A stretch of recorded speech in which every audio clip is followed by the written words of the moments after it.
Hello दोस्तों, स्वागत है आपका मेरे YouTube channel Tech Any Time में।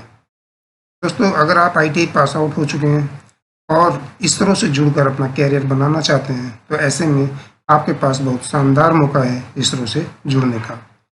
Indian Space Research Organisation department के द्वारा आईटीआई पास आउट कैंडिडेट के लिए ये परमानेंट जो भर्ती है वो जारी की गई है। तो आज की इस वीडियो में हम इसी के बारे में डिटेल से जानने वाले हैं कि ये जो भर्ती जारी की गई है इसके लिए क्या एलिजिबिलिटी क्राइटेरिया है और कौन कौन सी आईटीआई की ट्रेडों के लिए भर्ती जारी की गई है और उसके लिए आवेदन करने की फ़ीस कितनी है और आवेदन करने की प्रक्रिया भी क्या रहने वाली है।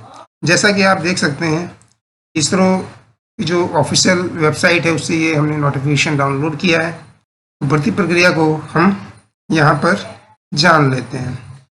यहाँ आगे बढ़ने से पहले मैं आपसे रिक्वेस्ट करूँगा, यदि आप मेरे चैनल पर नए हैं तो मेरे चैनल को सब्सक्राइब जरूर कर लीजिएगा और वीडियो अच्छी लगे तो लाइक कर लीजिएगा। चलिए तो देखते हैं नोटिफिकेशन को। तो यहाँ जो ये नोटिफिकेशन है ये आप देख पा रहे हैं, इसका एडवर्टाइजमेंट नंबर है government of India, department of space यानी अंतरिक्ष विभाग के द्वारा, इंडियन स्पेस रिसर्च ऑर्गेनाइजेशन के द्वारा ये जो नोटिफिकेशन है ये निकाला गया है। इसकी जो स्टार्टिंग डेट है 1/8/2023 यानी कि जो आवेदन करने की जो तारीख है, वो जो शुरू करने की तारीख है वो 1/8/23 यानी 1 अगस्त 2023 है। यानी जो आवेदन की प्रक्रिया है वो प्रारंभ हो चुकी है। चलिए देख लेते हैं। जैसा कि आप यहाँ देख पा रहे हैं कि समूह सी यानी कि ग्रुप सी के जो पोस्ट हैं वो यहाँ पर इन्होंने दिए हैं। यहाँ पर ये पद कोड है यानी कि पोस्ट कोड, पोस्ट का नाम और रिक्तियों की संख्या। ठीक है, रिक्तियों की संख्या और उसके साथ में इन्होंने कैटेगरी वाइज और दिया है कि इस कैटेगरी के लिए कितनी वैकेंसियां जो है वो आरक्षित की गई हैं। एसेशनल क्वालिफिकेशन यहाँ पर दिया गया है। तो जैसा कि आप देख पा रहे हैं कि टेक्नीशियन बी फिटर ट्रेड के लिए वैकेंसी है। टोटल जो वैकेंसियाँ हैं वो 4 हैं, 2 अनारक्षित हैं, एक ओबीसी के लिए और एक अनुसूचित जनजाति यानी एसटी के लिए यहाँ पर आरक्षित है। इसकी जो एजुकेशनल क्वालिफिकेशन है वो मैट्रिक यानी कि 10वीं पास और उसके साथ ही फिटर ट्रेड से आईटीआई पास होना चाहिए या एनटीसी होना चाहिए उसके पास, बच्चे के पास। ठीक है, तो ये जो टेक्नीशियन बी फिटर की जो वैकेंसी है उसमें 4 वैकेंसियाँ हैं और 10वीं के साथ फिटर ट्रेड में एनसीवीटी सर्टिफिकेट या एनटीसी मांगा गया है। ऐसे ही आगे देख लेते हैं। टेक्नीशियन बी मशीनिस्ट यानी कि मशीनिस्ट की ये वैकेंसी है, एक वैकेंसी है यहाँ पर और वो भी जो है ओबीसी के लिए आरक्षित की गई है। यहाँ पर क्वालिफिकेशन क्राइटेरिया देख लेते हैं। 10वीं पास आउट मांगा है यहाँ पर और साथ में मशीनिस्ट ट्रेड से आईटीआई या एनटीसी। नेक्स्ट है टेक्नीशियन बी इलेक्ट्रॉनिक्स ट्रेड में 15 वैकेंसियाँ हैं। यहाँ 5 वैकेंसियाँ जो है वो अनरिजर्व हैं और 5 जो है ओबीसी के लिए आरक्षित हैं। इसके अलावा 3 एसटी के लिए और 2 ईडब्ल्यूएस श्रेणी के लिए आरक्षित हैं। 10वीं के साथ यहाँ पर इलेक्ट्रॉनिक्स मैकेनिक ट्रेड में जो है आईटीआई या एनटीसी होना चाहिए। नेक्स्ट है टेक्नीशियन बी यानी सूचना प्रौद्योगिकी इंफॉर्मेशन टेक्नोलॉजी में यहाँ 5 सीट हैं, 2 अनारक्षित हैं और 2 ओबीसी के लिए और एक सीट जो है वो एसटी के लिए है। यहाँ भी हाई स्कूल के साथ इंफॉर्मेशन टेक्नोलॉजी में आईटीआई पास आउट होना चाहिए। 5वें नंबर की जो वैकेंसी है उसमें टेक्नीशियन बी आईसीटीएसएम यानी आईसीटीएसएम या आईटीईएसएम दोनों ये सेम नाम है। पहले आईटीएसएम था, फिर चेंज करके उसे आईसीटीएसएम कर दिया गया है। तो इसमें जो है टोटल 5 वैकेंसियाँ हैं, 2 अनारक्षित हैं, एक ओबीसी के लिए, एक एसटी के लिए और एक ईडब्ल्यूएस के लिए आरक्षित है। मैट्रिक यानी 10वीं के साथ आईसीटीएसएम या आईटीईएसएम ट्रेड से जो है आईटीआई होना चाहिए या फिर एनटीसी होना चाहिए।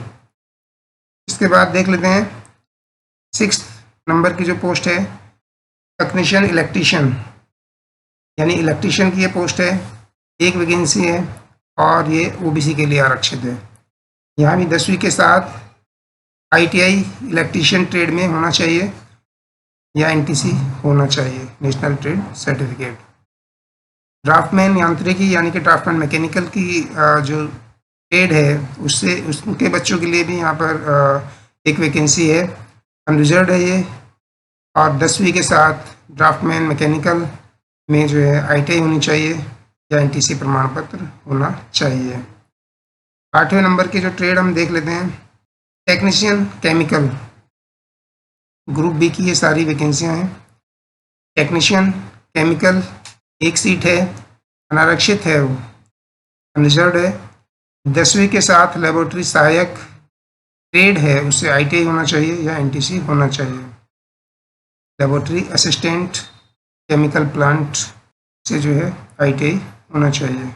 नेक्स्ट जो नवी ट्रेड है वो है टेक्नीशियन टर्नर, एक सीट है, अनारक्षित है, हाई स्कूल पास होना चाहिए और टर्नर ट्रेड से आईटीआई या एनटीसी होना चाहिए। और 10वीं ट्रेड टेक्नीशियन प्रशीतन वातानुकूलन यानी रेफ्रिजरेशन और एयर कंडीशनिंग की ये वैकेंसी है आरईसी की। कुल एक सीट है, वो भी आरक्षित है अनरिजर्व के लिए। यहाँ 10वीं पास का सर्टिफिकेट और उसके साथ ही जो है आरईसी का सर्टिफिकेट होना चाहिए साथ में। ये नोटिफिकेशन है, आपको वीडियो के लिंक में मिल जाएगा, लिंक डाल दूंगा मैं, वहाँ से आप इसे डाउनलोड कर लीजिएगा। और फॉर्म भरने से पहले एक बार पूरा ये जो नोटिफिकेशन है वो रीड जरूर कर लीजिएगा। यहाँ देख लेते हैं पे एंड अलाउंसेस और एज क्राइटेरिया इसका क्या है। तो जो पे जो मिलने वाली है पद संख्या 1 से लेकर के 10 तक, उसका लेवल जो है 3 होने वाला है। और जो सैलरी पैकेज है यानी कि जो पे लेवल है वो 21,700 रुपये से 69,100 रुपये तक होने वाला है यहाँ पर, ठीक है। इसके अलावा महंगाई भत्ता, डीए, मकान किराया, एचआरए, परिवहन भत्ता और जो पेंशन है यानी न्यू पेंशन स्कीम जो है उसमें जो है शामिल किया जाएगा।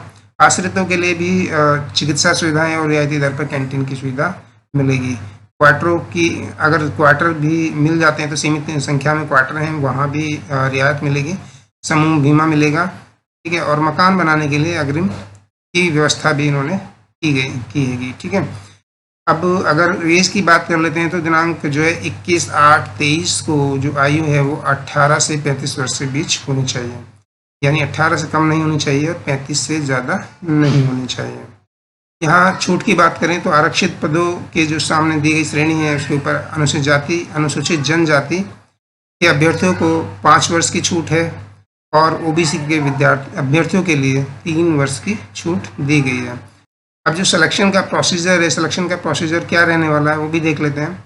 जो टेक्नीशियन बी ट्रेड है और ड्राफ्टमैन बी की जो चयन प्रक्रिया है उसमें लिखित परीक्षा यानी कि सबसे पहले रिटन टेस्ट होगा, उसके बाद कौशल परीक्षा यानी स्किल टेस्ट होगा, प्रैक्टिकल टाइप का एक टेस्ट होगा, ठीक है। उसके अलावा रिटन टेस्ट की अगर बात करें तो सर्वप्रथम 80 बहुविकल्पीय प्रश्नों के साथ 90 मिनट की अवधि यानी कि 90 मिनट की अवधि में 80 जो ऑब्जेक्टिव टाइप क्वेश्चंस होते हैं वो आपको करने होंगे और प्रत्येक सही क्वेश्चन के लिए 1 अंक निर्धारित किया गया है, ठीक है। प्रत्येक गलत उत्तर के लिए जो है 0.33 ऋणात्मक अंक होगा यानी कि माइनस मार्किंग की जाएगी। तो इसलिए आप देख लीजिएगा कि क्वेश्चन वही कीजिएगा जहां आपको बिल्कुल सही लगे, ठीक है। स्किल टेस्ट की अगर बात करें तो स्किल टेस्ट में एक सीट के अनुपात में 5 लोग यानी कि अगर एक सीट है तो वहाँ 5 लोगों को बुलाया जाएगा, 5 अभ्यर्थियों को बुलाया जाएगा और स्किल टेस्ट उनका लिया जाएगा। अब श्रेणी वाइज जो कट ऑफ जाएगी वो आपकी जो अनारक्षित जो कैटेगरी है, अनारक्षित जो कैंडिडेट हैं उनके लिए लिखित परीक्षा में 80 में से 32 अंक लाना आवश्यक होगा, ठीक है। और स्किल टेस्ट जो है उसमें 50 अंक 100 में से लाना आवश्यक होगा। इसी तरह जो आरक्षित श्रेणी के हैं उनके लिए जो है 24 अंक 80 में से लिखित परीक्षा में और 40 अंक जो है 100 में से कौशल परीक्षा यानी स्किल टेस्ट में लाने आवश्यक होंगे। यह एक महत्वपूर्ण सूचना भी है कि अभ्यर्थी को सुनिश्चित कर लेना होगा कि वे पात्रता मानदंडों को पूर्ण करते हैं और विज्ञापन तथा आवेदन फॉर्म में निहित आवश्यकताओं एवं अनुदेशों का अनुसरण करते हुए ही जो है इस आवेदन को जो है भर रहे हैं। ठीक है, तो ये नोटिफिकेशन है, ये मैं उसमें डाल दूंगा, आप देख लीजिएगा। पूरा नोटिफिकेशन पढ़ने के बाद ही आप लोग जो इस फॉर्म को भरिएगा। यहाँ एक चीज़ और थी कि यात्रा भत्ता टीए नहीं दिया जाएगा। अगर आप लोगों को बुलाया जाता है स्किल टेस्ट के लिए, कहीं बुलाया जाता है या एग्ज़ाम्स के लिए कहीं बुलाया जाता है, तो उसके लिए किसी भी प्रकार का कोई भी टीए भत्ता नहीं दिया जाएगा। तो बहुत अच्छी वैकेंसियाँ हैं ये इसरो में, एक अपना जो है भविष्य बनाने के लिए। तिथियों की बात करें, महत्वपूर्ण जो तिथियाँ हैं, 1/8/23 से जो आवेदन है वो स्टार्ट हो चुके हैं और इसकी जो अंतिम तिथि है वो 21/8/2023 है। 21/8/2023 शाम 5:30 बजे तक आप जो है आवेदन कर सकते हैं। इसी तरह की अगर आपको दिक्कत आ रही है तो उसके लिए यहाँ पर ये नंबर दिए गए हैं, इन नंबरों पर कॉल करके भी आप जानकारी प्राप्त कर सकते हैं। और बहुत सारी इसमें सावधानियाँ जो दी गई हैं वो भी आप देख लीजिएगा। तो ये बहुत अच्छा मौका है ITI पास आउट बच्चों के लिए, बहुत अच्छा मौका है ये इसरो में अपना भविष्य बनाने के लिए। अगर किसी भी तरह की आपको कोई प्रॉब्लम आ रही है फॉर्म को भरने के लिए तो हमें कमेंट कीजिएगा। वीडियो अच्छी लगे तो लाइक कर दीजिएगा।